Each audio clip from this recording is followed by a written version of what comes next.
She stood in front of her professor, not angry, but clear. Why was she being taught outdated ideas? Ideas that were decades old in a world that had already moved forward. That moment didn't get her applause. It got her sent straight to the dean's office. But instead of backing down, Lynn Quinn drew a Venn diagram. Her truth on one side, the professor's truth on the other side, and in the space between, she shaded that middle ground pink. And that's where her life's work began. Because what if communication isn't about winning the point and being right, but a place to find where understanding lives? And if you've ever walked into a conversation ready for battle, if you ever felt like you're either pushing too hard or shrinking to keep the peace, if you're tired of repeating the same stuck patterns in meetings, relationships, or even in your own head, you're not alone. Today's episode takes you from tense, tangled communication to clarity, calm, and connection, so you can build real trust and lead with confidence. You'll learn how to spot which of the 4 zones of communication you're operating from, a simple 10-second reset ritual that changes how you enter hard conversations, and why speaking from the I perspective transforms how you're heard and how you hear. This is what Season 3 is all about, building an authentic foundation rooted in presence, trust, and self-awareness. Because real leadership and real community, it starts with how you choose to show up. And that's the mission of UnCeiling You, helping ambitious women break past invisible ceilings, leading with clarity, and rising with purpose. Let's get into it. Lynn, thank you so much for joining the UnCeiling You podcast. I really appreciate you being here. And now we are talking about communication, and you created something that is called the 4 zones of communication. Could you walk us through all of the zones, why understanding these zones helps build trust and community? Yes. And thank you, Natalie, for having me here today. The 4 zones of communication are pink, yellow, higher, and halt. So the pink zone is based on a shared understanding. This is where 2 people agree on the premise of a conversation. The yellow zone is an ambiguous understanding. So this is when somebody might say something like, that thing is good. That's a very ambiguous word. So it's difficult to really understand what that is. And also, good and bad and right and wrong are different for each people. And it's difficult to create that pink zone understanding with these in place. The higher zone is a universal understanding. This is a symbiotic relationship. It's where there's a connection between the speaker and the listener, and it's on a foundation of meaning well, that mutual benefit. And the halt zone, this is when the yellow zone ambiguity builds so much that there's a primitive instinct to disrupt the environment. And this could be by throwing something at a wall or yelling. It's that extreme behavior and that breaking point. Okay. So if we were talking about the yellow zone, how would you describe that same statement that you had, this thing is good, and put it into a pink zone? Like, what would that look like instead? How would you be more shared? Okay. So for example, let's say I personally don't eat meat. So I'm a vegetarian. So somebody in the yellow zone may say steak is good for you. But for me, steak is not good for me because I don't eat meat and then I will not feel well if I eat meat. So the main part about the differences between the pink and the yellow zone are that foundational understanding, where that speaker who's telling me steak is good for me is not understanding my individual perspective and is kind of pushing their beliefs onto me. And that's a very common part of the yellow zone, is where someone's unique beliefs are pushed onto another. That's why the pink zone is so important to recognize. My understanding of meat and food is very different than other people's understanding, and to be conscious of that as I speak. I can see that for sure. And it's interesting in my role in my day job in diagnostic sales. I started off in sales, and I would often want from, because I'm hearing a customer perspective, our operations team who has to perform a test, like has to accept urine or accept blood, and then run a test on it and deliver an answer to the physician. The physician, the customer, would want the test performed in a certain way. And from my perspective, the customer should get what they want. However, from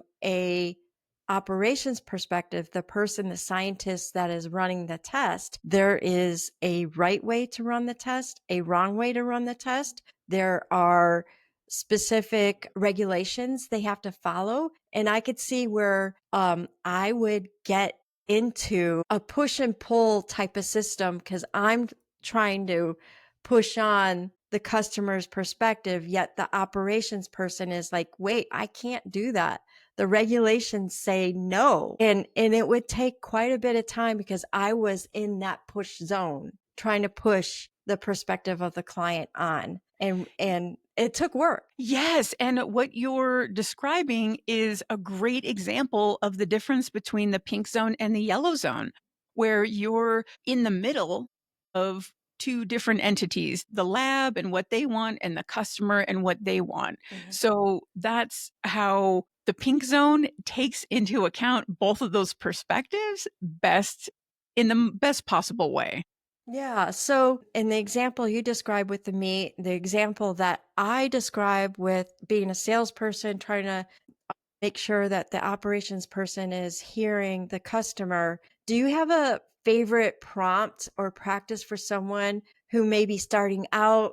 And I know I felt overwhelmed trying to get the message across. And I'm sure the operations person felt overwhelmed. What practice can be done to get people out of that overwhelm or stuck? That's a great question. And there's a very simple saying that I do when I feel the yellow zone coming on or the halt zone. And I encourage people to say this before reflection writing. That's a type of writing and introspective tool that I teach. So before every class, we take a moment and say, I recognize the past, I let go. I recognize the present, I am here. I recognize the future, I am open. Thank you. So, what this does, it seems very simple, but it's rewiring the brain. It's changing the person's energy as well as their physiology to recognize the past is gone. I am in the present right now, and the future to be open, as opposed to yellow zone would be thinking, okay, well, this operations person is going to say this, or this is going to happen. It's pumping someone full of false beliefs before that reality has a chance to blossom. So that's why this is so important, to let go of the past, be open to the future, and recognize that each interaction we have as humans is different. Each time you speak to the operations person and that customer, they could be in a different mood. They could have different distractions going on. So that's why it's important to have this little saying and then really be in the present. Can you say it one more time for our listeners? Yes, of course. I recognize the past, I let go. I recognize the present, I am here. I recognize the future, I am open. Thank you. I like that because especially when you explain, hey, you may be thinking operations person is going to say this. That may not be true. And it is true. I'm like ready. If they say this, I'm going to do that. If they say that, I'm going to do this. And so I'm like on the hunt. And definitely that's how I was as a salesperson talking with the operation. Like, I'm going to watch their body. I'm going to watch their face. I'm going to watch all of it to figure out. And I was trying to anticipate what the future was instead of realizing it has lots of good opportunities or possibilities. Yes, and you hit on a very important part of this quick saying is that last part, thank you. That thank you is to everything. It's to the operations person, to the customer, to oneself, to the sun in the sky and the rain on a cloudy day. It's just saying thank you. So Mm. as you mentioned, that mindset is a little more positive instead of going in there with these false negative yellow zone Mm. beliefs. It opens up the mind to a pink zone reality. Maybe the operations person is going to really help and this is going to go smoothly. So that's an important part of being in the pink zone is to be a little optimistic and tap into infinite possibility. As you mentioned, there's an infinite amount of different scenarios that can rise and to be a little optimistic. Yeah, thank you for that. I can let my imagination run in the negative. And so for someone who might have the same tendency, but you don't want to admit it, I just admitted it for you. Yeah, that's good. That's Natalie, that's a great example of being in the pink zone. And even I would say the higher zone to be open and vulnerable and to say, hey, I'm human. I have my mistakes and it's okay. Yeah, can you say a little bit more about the higher zone? I'm really interested in that. Yes, the higher zone is my favorite zone. It's synonymous with a flow state where things work out magically. For example, I knocked a pen at my desk and then I just caught it. Just that like, whoa, that's amazing. Or speaking with someone, maybe at the grocery store, commenting on their shoes, and then that conversation turns into a friendship.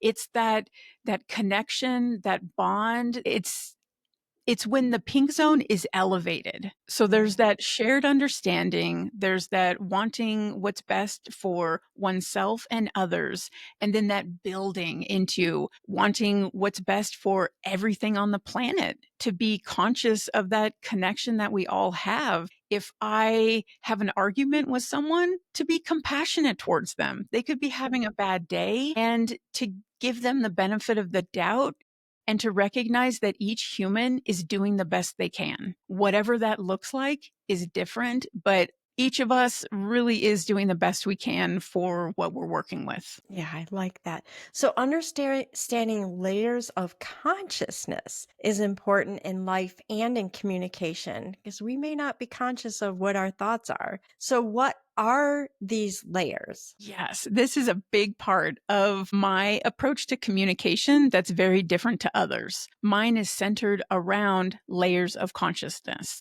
and the layers are a subconscious process, consciousness, universal consciousness, and unconscious. So, subconscious are stereotypes. It's that operating system in the mind. It's based on the past. So, it's when this happened, this happened. So, if this, then that, based on the past. And it's necessary. If humans consciously thought of every decision throughout the day, we would be even more overwhelmed than we already are. So the subconscious process is helpful, but it's amplified when a conscious process is mixed with it. So as we mentioned earlier, speaking with the operations person, a subconscious process would be, this happened last time. He's going to tell me this.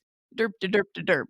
A conscious process, being in the pink zone, is okay, today's a different day. There's different situations, and then being open to something changing. That's a big element of consciousness, and conscious process is that element of change. And as we mentioned, the universal consciousness is a part of the higher zone. And this is that inner knowing. It's where non local communication takes place. Non local communication is signal less communication. Local communication is signaled communication. So right now we are communicating locally through signals. Non-local communication, an element of the higher zone, is just thinking and feeling. For example, if I have a loved one that walks in the room and they're having a great day and I just, I get a little pep in my step, just simply being around that person. They didn't say anything. I might not have even physically seen them, but their presence within my essence just lifts me up. And that's universal consciousness. Unconscious, that's when someone's asleep or knocked out. I have a little pet peeve that people interchange subconscious with unconscious. I feel that it's very important to refer to the subconscious because then that's reachable. That's something that I can grab. But unconsciousness, to be I feel like there's a wall and people kind of use that as a scapegoat. Well, I was unconsciously thinking this, or when I did that, I was unconscious. It gives them an escape, but to say it was subconscious, there's a bit more accountability there. Yeah, because then, how many times have I heard myself or even other people say, I was thinking that, but I kind of tucked it away. I wanted to say that, bring this up in a meeting, but I poo pooed it in my own head. Somebody else said it and it got rave reviews. Darn it. I should have paid attention to my subconscious. Yes. And I also feel that intuition is very much linked to the subconscious. As you said, your intuition was speaking up to say something, but then the ego came in and was like, oh, what if this happens? What if that happens? And Mm. that's part of the pink and the yellow zone. The ego is a part of the yellow zone. That piece of the mind that says, oh, no, don't do it. This might happen. Whereas the pink zone is being more open and in a connection with intuition to feel that gut feeling and then take a chance. Well, it's kind of funny that you mentioned that subconscious is part of that intuition because I was thinking maybe that was universal consciousness. Yes, oh, Natalie, you're getting it. Yes, very much so. Intuition is a part of both of those. And as I was mentioning earlier, where the pink zone builds into the higher zone, the yellow zone builds into the halt zone. So, just as you're saying, Mm. for the example of speaking up in the meeting, in the pink zone, your intuition would have encouraged you to speak. You would have spoke, and then the whole room would have been in attention with you and saying what a great idea that is and being on board with this new direction that you're taking. That would be the higher zone because that whole group has the same vision and way to walk on a path. Yeah, I'm thinking about some of the things that I do in my day job is managing projects. And so we'll be in a room and we're trying to work through the scope of the project so that we fully understand the product that we're producing for the world and what that entails because it's so important to understand the scope. If you don't understand the scope, you get scope creep and then the product never gets out the door. And so there it's so important to get everybody into the pink zone, but I have to allow folks yellow zones to come out so that we can get that out there. Because if it doesn't get out there with the whole group, then all of a sudden we have all these side conversations happening and the people are talking down about the project, but not in front of me and not in front of the group in such a way that we can actually resolve the situation. And Yes. I hate that. Well, what you beautifully painted all four of the zones right there with that example. And as you're saying, if the air isn't released from the yellow zone, it can turn into the halt zone. And that's a really great thing that you noticed right there is to address yellow zone issues so they don't turn into halt zone, where you mentioned the people are kind of whispering, kind of not feeling great about the project. That's the yellow zone. But then maybe someone says, this is dumb. I'm going to sabotage the project. I'm going to see that this doesn't happen. That's when the halt zone comes in, when the person is just, I'm done with this reality and takes drastic measures to shift them. Yeah. And I have to be aware of that. I have to build trust among people so that if they don't feel like they can say it in front of the whole group, that they can come to me individually and present their concerns so that we can address it. Yes, I really like how you're taking a multi pronged approach to feedback.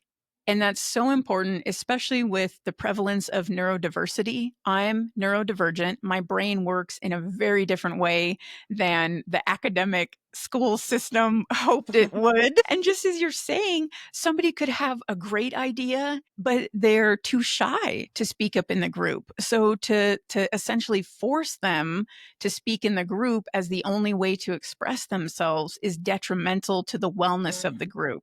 So I think it's very important that you're taking that into account and maybe even offer email options, something as silly as a suggestion box where the feedback is anonymous. That's another thing. People get yellow zone thoughts. If I say this, then this is going to happen and that. And then it just like dominoes, it cascades. So the person who has this idea won't speak up.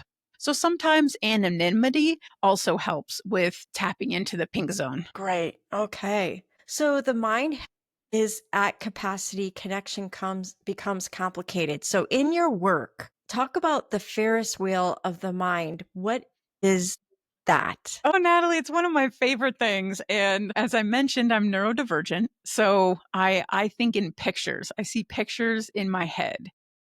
And one of the things I see is a Ferris wheel. And I can tell my zone by what that Ferris wheel looks like. So I'll go through each of the zones and explain how that looks on the Ferris wheel. So the pink zone, that's open to receive. So the Ferris wheel in my mind, and to clarify too, each of the carts is kind of like a thought or an action or a task. It's something that needs to be done. And it goes all the way around the Ferris wheel and then it gets its attention. And then either the idea is resolved and the person gets out of the cart or another person goes in the cart. So instead of one thing, there's two. So it's this constant process of being approached with tasks and then resolving them. So that's the basic premise of the carts on the Ferris wheel. So we've got the pink zone. There's a couple empty cards, 1, 2 people in the cards, and there's this open capacity. So more thoughts, more interactions, more new ideas can enter. The yellow zone, it's getting a little more crowded. There's probably no empty carts. There's a couple carts where people are squished together. So in other words, that email that's been sitting in my inbox for a week and I don't want to respond, that's one of those crowded carts. So there's less of a desire to receive information and to do new things. So then we're going to go to the halt zone. So this is how the yellow zone is building into something more. So there's more cards, there's more ideas, there's more deadlines. Let's say a pipe breaks in the house. So then I have to stop and do that. So it's just all these things keep adding. That's the halt zone. And that's when someone just breaks. It's the breakdown point because the carts are too full. There's no capacity for more. And then the higher zone, this is when, as we mentioned earlier, that board meeting where everything went great, where the carts, there's a couple people in each wheel, everyone's having a great time, there's a beautiful sunset, and there's that overall deep sense of peace, open ability to receive, and an excitement for it. Like this interview here. This is the higher zone. We have this excitement to ride the Ferris wheel in the mind and see what we see. Yeah. Okay. I think I usually have an open Ferris wheel in the morning, and by 5 p.m., we're done. Yes, you get it, Natalie. And that's one of the important things about recognizing that. Okay, it's the morning. I can take on this extra task. I can do these things. But then by the afternoon, okay, I'm a little yellow zone. And then being aware of that and saying, I'm not going to make that phone call. That can wait till tomorrow. That to not add any more to the cart. Yeah, and I'm not open right now to hearing what they have to say because I am overwhelmed. And I will cause this relationship to go in a negative place if I do this now. But if I do it tomorrow morning, we'll all be good. Yeah. Yay. Thank you for that. And I love the pictures. Now, where do most people get stuck, do you think? And how can they recognize exactly which zone they're in and how to get to the next zone? Okay, so I'm going to see if I can answer all three of those questions Okay. with one answer. And the answer, you. Okay. So, and when I say you, I mean the you perspective. Many people speak from the you perspective, as we mentioned earlier, in that this steak is good for you. So it's telling somebody else what's healthy for them or what's going on with them. That's going to lead to the yellow zone. Whereas if somebody speaks from the I perspective, I feel this way. This is what's going on with me. That's the fastest, easiest way to recognize the zone and then to get out of it. So to recognize it is to stop and say, am I speaking from the you perspective or am I speaking from the I perspective? And if it is the you perspective, to just shimmy and switch over to the I perspective. Okay. Yeah. And so what that means is I need to understand what I'm feeling when we're in a conversation. Yes. So that's a key part, and you nailed it. A large reason why people are in the yellow zone is because it's a subconscious process. As you're saying, they don't even really recognize their own feelings. So they're not going to take the I perspective. They're just going to push their feelings onto you because it creates that wall and that barrier between themselves and their thoughts. And that's one of the reasons why I teach reflection writing. It's an introspective tool. And in that container of reflection writing, there's only the I perspective. The word you does not exist in that container. So it helps rewire the person's brain to really start thinking of the I.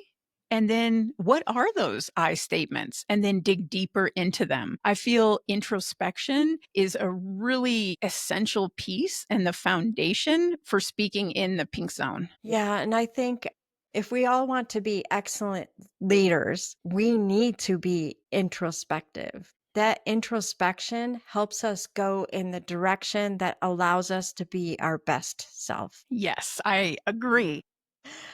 So, just one more time, what is pink zone communication and why is it so important? If you were to summarize it, and why did you call it the pink zone, by the way? Okay, so the origin story of the pink zone was when I was at college. I was a student at WSU, Washington State University. Go Cougs! And I would like to say I love WSU. I'm a member of the Alumni Association, and I think it was a great experience for me. And it led to the zones. So, how it led to the zones, I was studying psychology, and I recognized that the curriculum I was being taught was the same curriculum the generation before me was taught. So I'm Generation X, and the baby boomers were learning the same thing that I was. And there was the internet at the time. There was so many exponential aspects of education and learning that have taken place between the 70s and the 2000s. So I questioned the professor. I asked, why are we learning this? Why am I learning about Freud? And one of the classes I was in, which was strange, it was behavior analysis. It was one of the upper tier in psychology. And it was a grad student teaching it. And a student took a picture of the slide and he went to the halt zone. He yelled at the student and said, don't take pictures of these slides. If you aren't able to write everything down, then you don't belong here. And it was a dictation class. It wasn't about psychology. And the professor had so much, well, he wasn't a professor, but the teacher had so much anger. So I spoke to the head professor and I asked, why am I learning this? Why am I learning about Freud?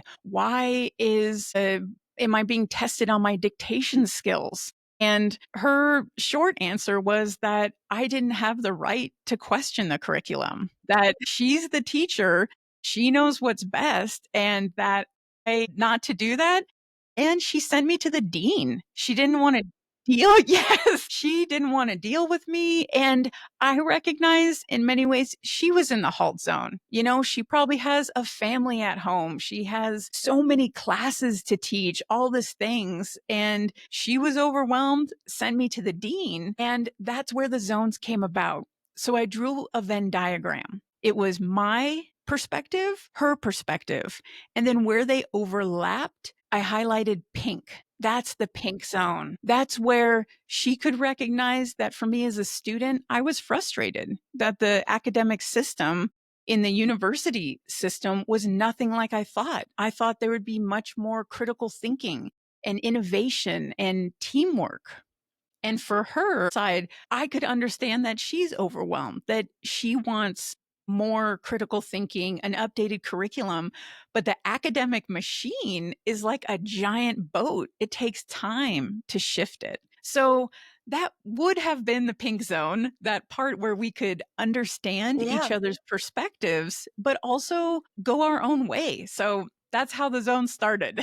Okay, so what happened when you went to the dean? The dean was awesome. She was very understanding. And another part, I do tell the details of this story in my book, Home with Humans, where my experience of going in the lobby to go meet the dean, there were people whispering and like, it was some big deal. And I had no idea that there was like Hubbub. yes, exactly. I just thought I was asking the teacher a question. Now I'm going to the dean, but it was a wild experience and very impactful and learning for me. And the dean was very compassionate, took the time to meet with me. I recognize deans do have that tight schedule, and we did get in the pink zone. And she had explained that where it's difficult to change and that it's about funding and there's so many other factors involved and that they're hoping to move in that direction. And another really great part about that meeting is I also brought up how consciousness was not a part of the curriculum in psychology. For me, I feel like it's a very important part of it. And she explained that psychology is more of a science, something that can be measured, whereas consciousness isn't. So that's why it wasn't in the curriculum. So she gave me answers. She really, we were in the higher zone. We had different perspectives, but we did reach that shared understanding. And she even referred me to one of the professors on campus that does work with consciousness and positive psychology. So she gave me that resource. And I talked to that professor. And that's when I realized I wasn't going to continue my academic studies because it was similar from him too. Consciousness isn't measurable in the ways that academics like it to be, very binary. There's too many unknowns. But now with quantum physics, the paradigms are shifting. And consciousness and energy, I mentioned non-local communication, signal-less communication is becoming a part of our paradigms, even though it's difficult to measure. Okay, well, I'll have to have you back on the show to follow that little vein. So, okay, the pink highlighter, that's where you guys had in common. I'm assuming the yellow highlighter came out when someone was stuck. Like, talk a little bit about the yellow, like what did you highlight yellow and why? So, with this particular example with the professor, it was our unique perspectives, where mine was that the academic system was a disaster and she was the leader of that academic system. So, the whole foundation of our thoughts were different. Yeah. So, what happens when someone's stuck in that yellow zone, like assuming or over explaining? How can reflective writing help them reset before stepping into an important conversation? I would say one of the key ways to shift the mind quickly is the exercise that we did at the beginning of this. Mhm. The recognizing the past, being in the present, and recognizing an open future. What that does is it helps lift thinking from a subconscious to a conscious process.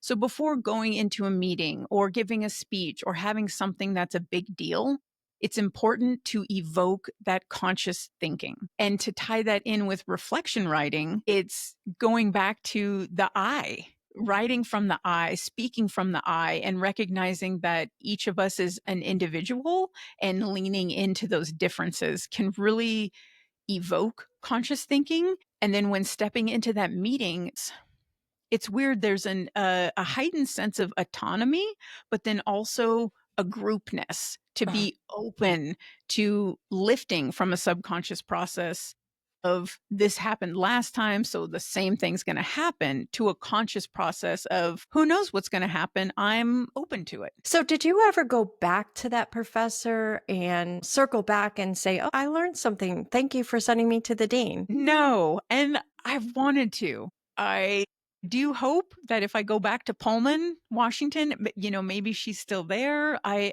do hope to connect with her again, but after that, I ended it with an email by clearing the air, by saying, hey, so you know what? Maybe I would say yes, that we did have that. I did follow up after the dean and let her know that I have empathy for her, that I recognize. I called her one of the good guys. I said, you're one of the good guys, and we're all in this together to just help psychological understanding. And her response was, it's not good versus bad, and kind of, yeah, we didn't. And that's where I learned good and bad and right and wrong are yellow zone. So they're moral judgments. And if I would have worded my email in the pink zone, I think our final communication would have been better. So that was an instance where I was speaking in the yellow zone by saying, recognizing she was one of the good guys. It's also implying that there's a bad guys, and it opened up a yellow zone kind of yucky door with my poor wording. There you are. You're so introspective and very, I would say, giving. And not that you had to give, but I commend you. I just commend you. Thank you, Natalie. I appreciate it. And it was a wild journey. And I feel like I'm meant to do something. I'm meant to help people in similar situations, and that the complications I faced and the path that I walked happened for a reason. And I keep searching for that reason and to turn it into some creative magic like the zones. Yeah. Well, I think this did it. Yeah. So in college, my tough class was organic chemistry. It's where I met my husband, and we joke and say it was a bonding experience because it was so tough. And you mean that like dual, like a chemical bond and a human I love that. I love puns. So fun. But I would like argue the case. A lot of times one time there was a question about the active site. What is the active site in an enzyme? And I described the active site, except for I spelt site wrong. It was supposed to be spelled SITE, and I spelled it SIGHT. And I got the answer wrong. And I was like, I'm not having it. So I, at that time, always wore cowboy boots, lived in Kansas City, and the linoleum floor, my boots would echo down the hall, and I was boom, boom, boom, boom, boom, boom, all the way to his office. Every time, after every test, argue a point. And my fellow students loved it because when I got a point, they got a point. Yes. And they're like, there she goes. And so I walk into his office about this thing. He goes, oh my God, Natalie, I got scared because I heard you walking down the hall. And I'm like, I got to tell you, I'm arguing about the fact that you marked me wrong for sight. If this were an oral exam, I would have got it right. He goes, you got it. It's yours. Like, thank you. That's so fun. We are birds of a feather. I'm one of those people too that speaks to the professors and challenges things. And as you mentioned, it helps the whole group. It's something that we as humans need leaders and need people to guide us as you did. Yeah. Well, and it does work today, going back to the projects. When someone comes to me and has a concern, I'll bring it up in such a way that it's safe and then people are like, yes, thank you for bringing it out to open. Now we can deal with it. I love it. So now I often hear people say, trust your gut or speak your truth. But what if your truth is buried beneath layers of old stories, fears, ego, social filters? How do you work through all that? Delicately and slowly. It's a process. If someone has been living in the yellow zone for years and years, there isn't a quick fix or one sentence to change everything. It's more of daily introspection. And as we were talking earlier, that inner knowing. So that's really the key part, because it's my belief that people lose themselves in social media, in other people's perspectives when they want to escape their own perspective. And I find this with me. If I get that sense that I want to distance myself from myself, what I do is I run towards myself and I reflection write. I get back into the I and I think about, why am I feeling this way? And inevitably, by the time I start with simple prompts, in the reflection writing, an example of a prompt would be, I'm proud of myself for blank because blank. Super simple, very easy sentence structure. But what that does is that it primes the mind for the pink zone, to think about being proud of myself and to really get into my essence. So that's how I would say, if someone is feeling overwhelmed in the yellow zone, just all that muck everywhere, to reflection write, to really look into the I. Yeah, I like that. So there was a time, and my husband and I have been married for 35 years. Yeah. Oh, that's a beautiful milestone. Yes, thank you. And so there was a time though where my husband wanted to divorce, and it was a really I was having a major midlife crisis. I had just left a job that I wasn't happy at. Actually, it was a second job, and I wanted to I am the breadwinner of the family, so I wanted to go out on my own, do something entirely different. And I kind of there I blamed my husband for me not being able to do this. So I had this resentment towards him. And he was like, there's nothing I can do. I can't get past whatever this is. And he couldn't describe it. And I sat down and I was like, okay, I got to take responsibility here. What is going on with me? And I realized that I was wearing, and that's, you say you talk about, you think in pictures. This picture of me in a cloak, a heavy coat, came to me, and I was like, that coat or that cloak is resentment. I was wearing a cloak of resentment. I was resentful towards my last job. I was resentful towards my boss. I was resentful to the company. I was resentful to my husband. We just had adopted a daughter. I started having resentment towards her. I was like, oh my God, I did not realize I was wearing this heavy cloak in the middle of the summer. And I was like, this cloak, what does it do for me? And it protected me. It protected me from taking responsibility, from accepting responsibility. All of a sudden, everything became their fault. And I thought to myself, well, what if I take off this cloak? And suddenly I felt naked. I was like, if I keep wearing this cloak, I will lose everything. If I let myself be naked, I'm freaking naked. I have a choice: keep the cloak and lose, or just take it off and be naked. And I'm like, well, when I took it off, and I'm like, oh my God, that cloak was heavy. It was hard to carry. And so I ended up taking it off, and it took time for my husband, like, I could see it. Hey, Tom. And there's a wince, like, what is she going to blame me for now? And I was like, it took him time to realize I wasn't blaming him anymore. Hey, Tom, there's a beautiful flower over here. Do you want to see it? Something like that. And I would say for me, that was a huge life changer. And so we were able to keep going. Yes, that's beautiful. And I'm so proud of you. And I think it's wonderful that you're sharing your story because in you being vulnerable, it helps all of us who are hearing this to also recognize that we have our cloaks and our ways of blaming others when it's a better time to look inward.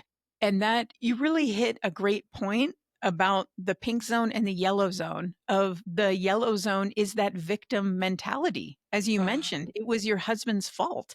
Even though he wasn't doing anything, all that negative energy that built up over time turned you into a victim of the circumstance. right. Where the pink zone is being a warrior, is Right. recognizing, my gosh, I have this cloak on. I need to take this off and I need to move forward and change things. So, do you think that that's accurate, that your mindset shifted from being a victim to being a warrior? I didn't think about the warrior piece of it, but I could say I can agree with that because it was a warrior towards making sure that I was building something more productive. Yeah. Yes, and that's kind of my definition of a warrior is not necessarily in battle, but that moving forward, that mental and physical courage and strength. So that's what I think of as a warrior. Uh, And I get that sense with you. Once you took your cloak off, even though you were vulnerable, you were more mighty because of it. right. That makes sense. So it I was building a strong community around me. In doing that, I'm trying to build a strong community in the workplace as I have these projects. I'm trying to get people to communicate in a very productive way. A strong way to build an impactful community is to be open, honest, and present in our true self. The pink zone helps speakers do this. How does the pink zone, do you think, cause a stronger community? So I would say one of the big pieces of creating community with the pink zone is what I call pink zone tangibility. So it's a tangible object. It could be for you, Natalie, as you're building your community, to have a mission statement. Mm, What type of community are you building? What type of people are you looking for? What mhm, are the community rules for that? So mhm. there's that deep foundation and understanding between what you're looking for and what I have. And if those two line up, then I know your community is a space for me.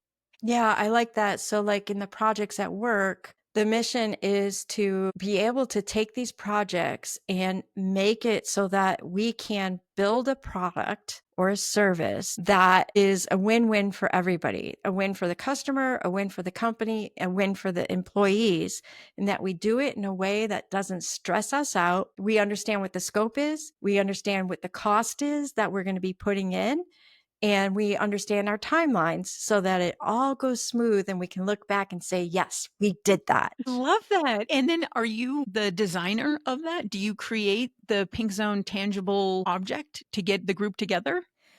I would say do not. I say we do. Ooh, I like that. Yes, gold star for Natalie. I like that you included the we, that in a group, and as you mentioned before earlier too, that you pay attention to the group as individuals, but also as a we. Very, very good. Very pink zone. Yay. Well, I want to thank you for your clarity, your depth that you've brought to this conversation because we went pretty deep. And for our listeners, if this sparks something into you, I want you to consider joining the UnCeiling Zone. And so, right now, what we're going to do is we're going to move into the vault, the UnCeiling Zone vault. And I'm going to ask Lynn a bunch of rapid fire questions that are built to help our UnCeiling Zone members get ahead. Awesome. So, thank you so much for the bonus segment. And I know that's going to be helpful to our members. Where should I send folks when they want to keep up with you? My website is a great place. It's zoalq.com.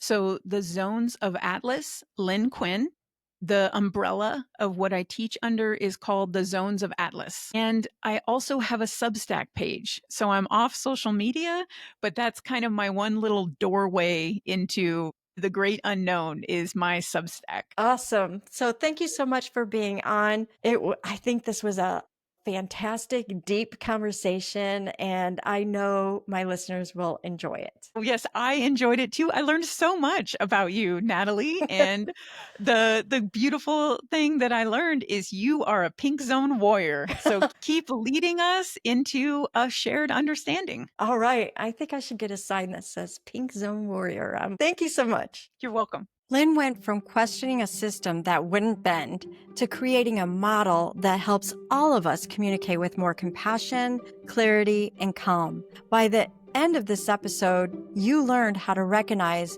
when you're in the pink, yellow, higher, or halt zone. You reset your mindset with intention, and you speak from the I to build trust instead of tension. And this is exactly what season 3 is here to teach us, that growth doesn't happen in isolation. It starts with self-awareness and leads to building communities that lift us higher. That's what UnCeiling You is all about, helping you own your ambition, use your voice, and rise with confidence. And so if you're ready to go deeper, not just to listen, but to practice, come join us at the UnCeiling Zone. It's where we take these insights further with tools, reflection prompts, and real connection that help you apply what you've learned. Join us at the unceilingzone.com. Until next time, keep rising. The ripple has started.